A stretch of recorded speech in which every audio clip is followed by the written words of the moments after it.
Welcome back to Gospel Music Today. We were backstage at the Brumley Sing at the Mabee Center in Tulsa, Oklahoma. We talked to 3 generations of the Hoppers. That's right. And that conversation is up next on Gospel Music Today.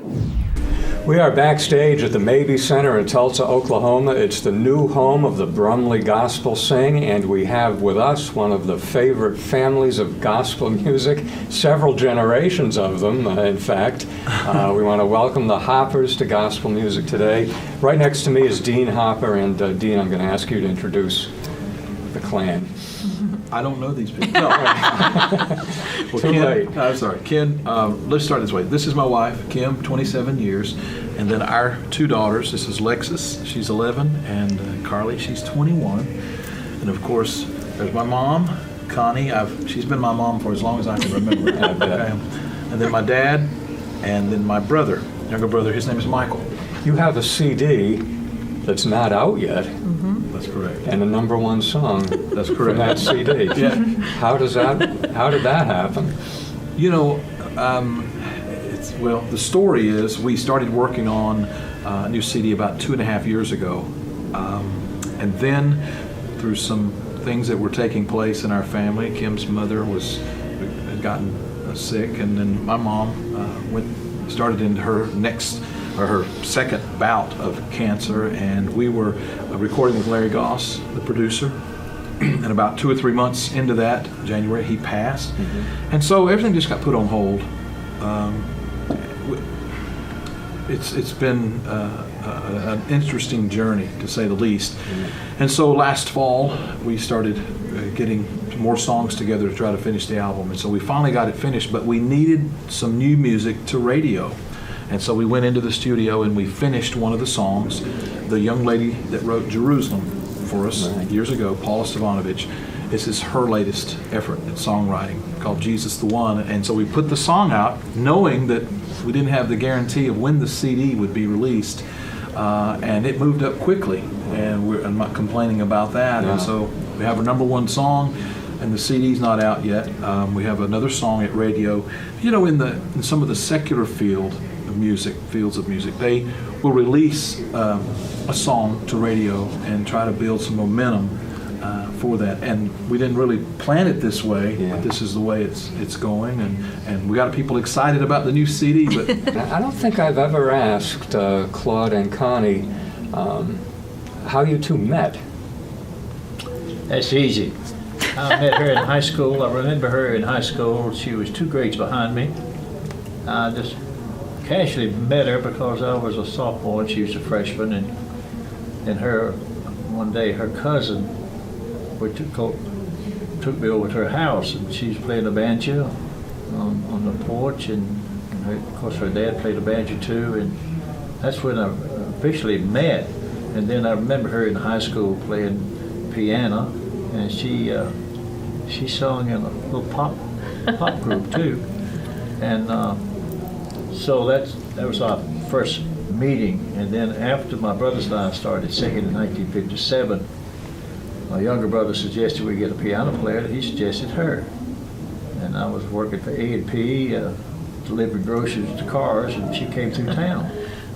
And she stopped at the stoplight, and so I knocked on the window, and she wrote it down. I didn't say, "Hello, how you doing?" I said, "My brothers and I have started a quartet." It's a Hopper Brothers Quartet. And we was looking for a piano player. Would you be interested in playing the piano? And she said, "I'll have to think about it." And the light turned green. She said, "I'll do it." That's how we started.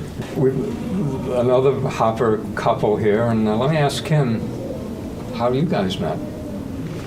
You know, I actually met him when I was 12, and he was 17. My family, the Greens, were singing, and my dad knew of Mr. Hopper, and he called him and he said, "I've got 3 kids that sing harmony, and I would love for you to hear them.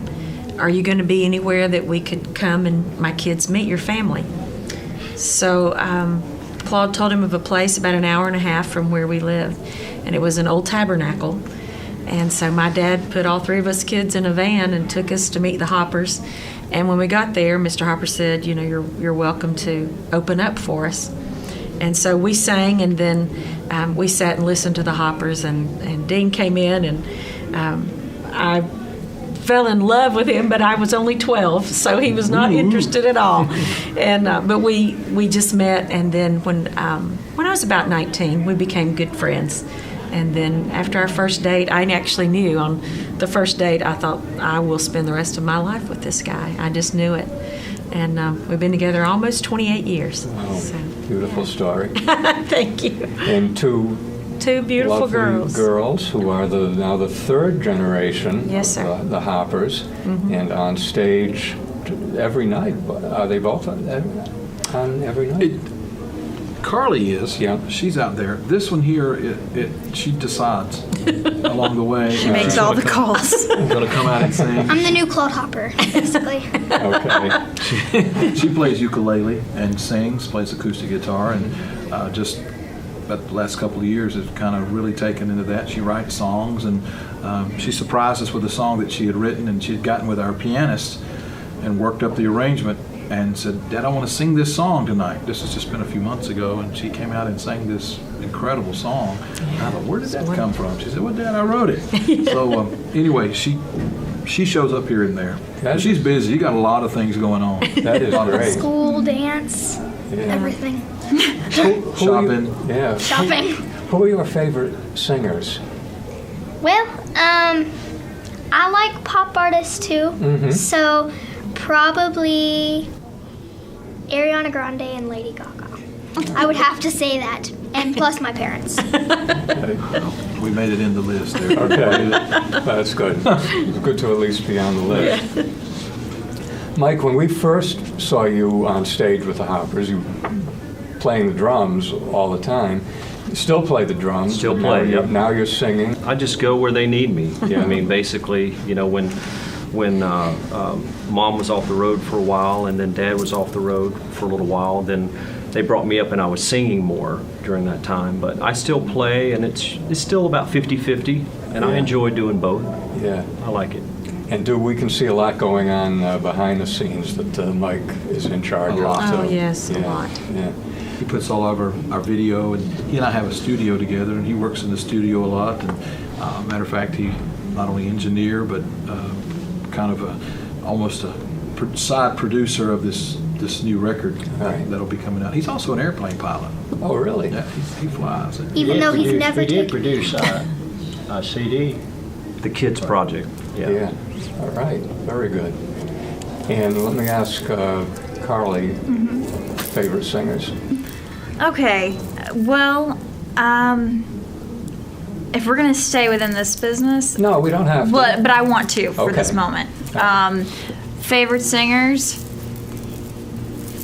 This one at about 30 has this voice, and I can mimic it, and Yeah. it's really cool. Oh. It's not my mimicking her. Yeah. The old Hopper brother Zincani stuff it just kills me. I love it, because she's singing in her range, and I had no idea she could ever do that until recently when I was listening to this old stuff. But then, I love Becky Isaac's tone. I would kill to have that ability just to support the whole sound of really a good. group. And of course, we all just fall over at people like Jason Crabb and Michael English, and it's like, just stop it, just go home. You're making all the rest of us sad. Yeah. Connie, when you said yes all those years ago to playing the piano and to being married to Claude Hopper, did you have any idea you'd be here in 2016 with 3 generations of the Hoppers on stage?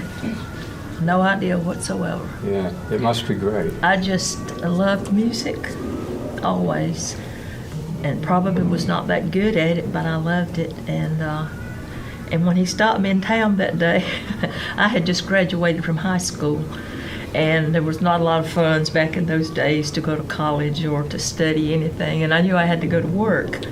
And I thought, well, my music is over. And that day when he stopped me and asked me about playing, I said, yeah, I'll do that. And I'll be honest with you, it wasn't a commitment to the Lord. It wasn't a commitment to anything. It was just thinking of what I would love to do. But then after I heard the songs, Yeah.